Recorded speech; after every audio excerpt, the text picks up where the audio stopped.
Guys, आज है हमारे सेल्फ इम्प्रूवमेंट चैनल का डे 2 और आज मैं शूट कर रहा हूँ अर्ली मॉर्निंग क्योंकि मैं रात में कर नहीं पाया था फॉर सम रीजंस। तो आज का जो हमारा टॉपिक है that is going to be geometric mean. Geometric mean return which is a very important topic in finance, जो कि बहुत डिफरेंट होता है अर्थमेटिक मीन या फिर एवरेज मीन रिटर्न से।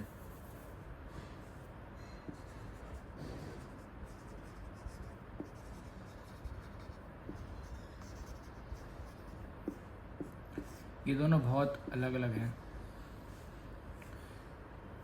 काम इनका एक ही है, एवरेज शो करना, but the functioning both are different.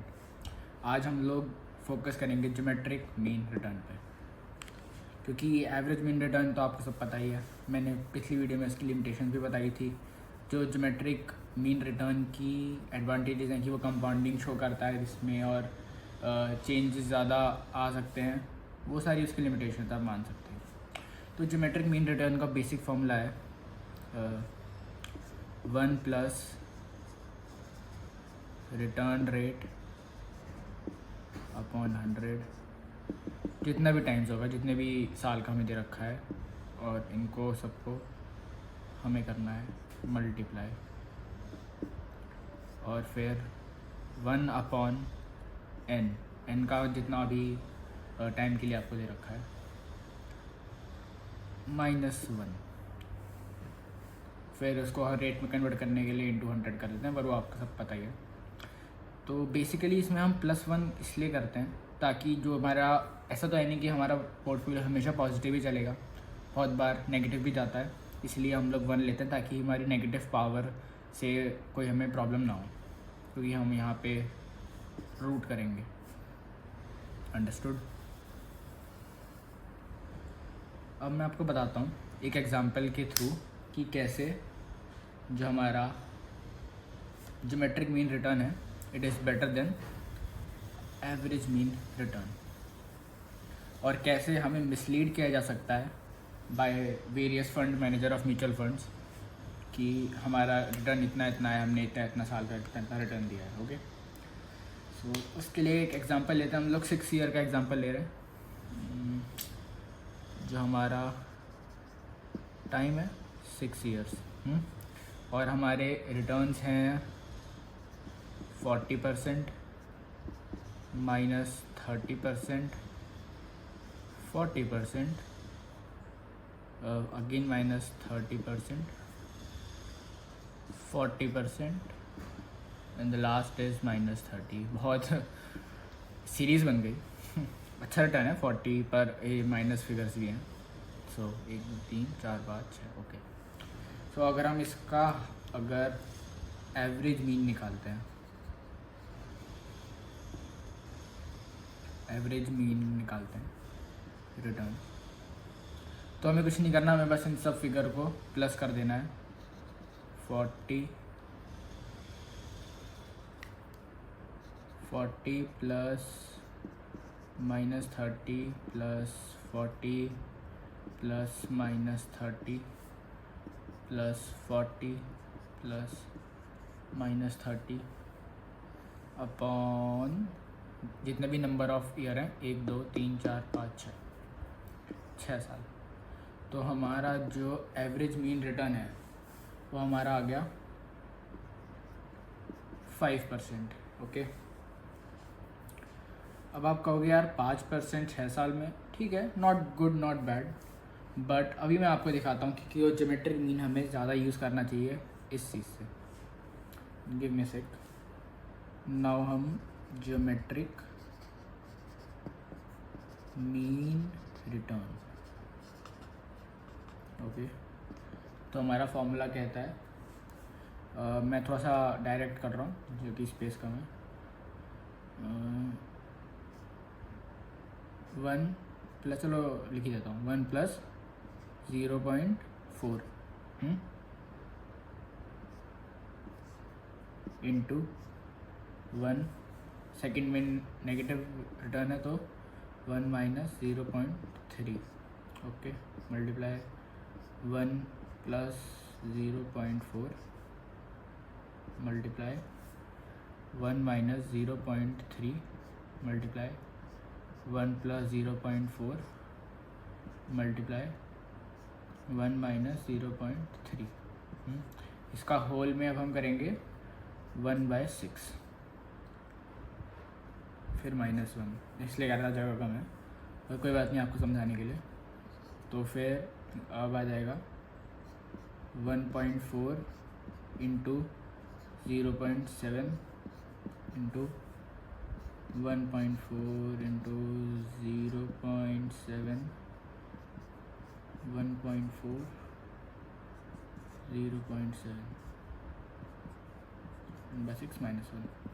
तो इसका हमारा आंसर आ रहा है -1%। और लगे ये क्या है, दोनों का काम सेम है, रिटर्न दिखाना। तो एक बता रहा है 5%, एक बता रहा है 5%, एक बता रहा है -1%। ऐसा कैसे पॉसिबल है?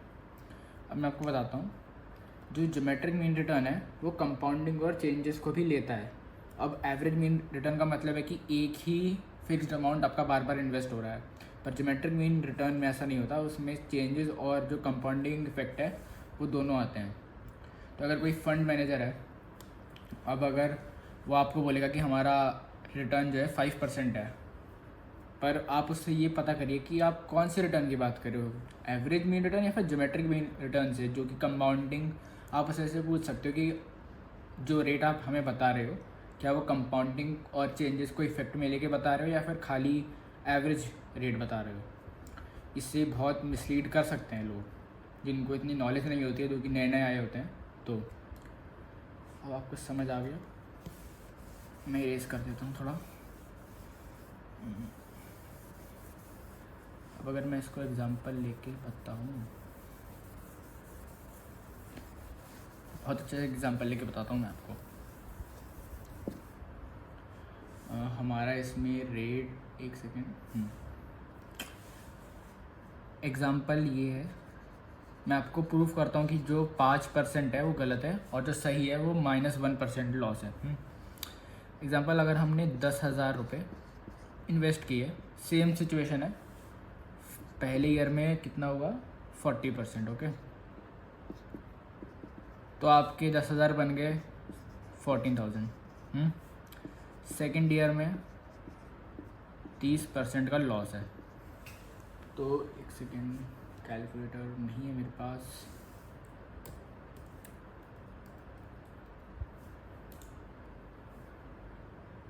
ओके। सेकेंड ईयर में अब आपका 14,000 जो है, 14,000 पे अभी होगा 30% का लॉस।